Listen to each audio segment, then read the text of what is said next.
Rekrutmen P3K 2022, tenaga honorer di atas 35 tahun diterima tanpa tes.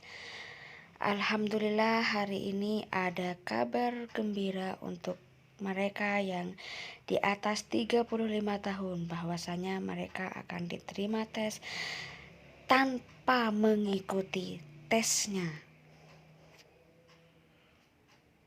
Bagaimana aturan mainnya? Yuk kita simak info selengkapnya. Sebelumnya jangan lupa subscribe Independent Channel untuk mengikuti berita terkini. Dikutip dari Lombok Pos, rekrutmen P3K 2022 tenaga honorer di atas 35 tahun diterima tanpa tes. Selong Badan Kepegawaian dan Pengembangan Sumber Daya Manusia atau BKPSDM Lombok Timur menampung aspirasi ratusan guru honorer yang berusia 35 tahun ke atas. Harapan mereka untuk dapat diluluskan menjadi pegawai pemerintah dengan perjanjian kerja atau P3K tanpa tes mendapat lampu hijau dari Kemendikbud.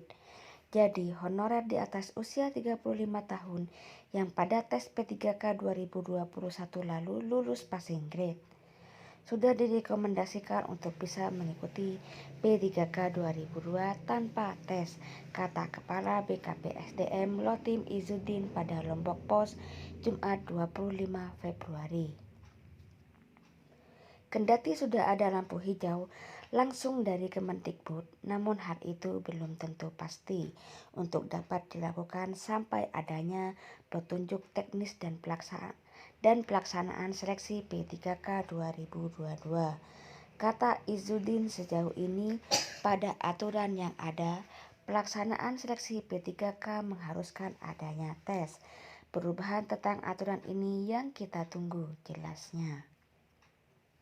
Adapun jumlah tenaga honorer yang berusia di atas 35 tahun dan dinyatakan lulus passing grade pada seleksi P3K 2021 sebanyak 500 orang lebih.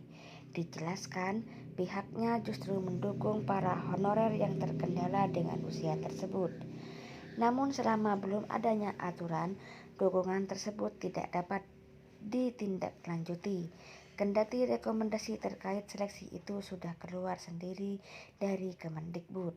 Tahun ini, BKPSDM sendiri telah mengusulkan formasi P3K Lotim tahun 2022 sebanyak 6.980. Jumlah usulan formasi tersebut terdiri 4.665 tenaga guru, 1.501 tenaga kesehatan, dan 814 tenaga pendukung lainnya. Izzuddin menuturkan, usulan formasi tersebut telah dilampirkan beserta rekomendasi Bupati yang menyatakan kesiapan daerah dalam memenuhi gaji P3K dengan sejumlah yang diusulkan tersebut, sehingga ia optimis akan mendapatkan kuota yang jauh lebih banyak dari tahun lalu. Keseriusan pemerintah daerah ditunjukkan melalui rekomendasi tersebut, jelas mantan Kadispora Lotim itu.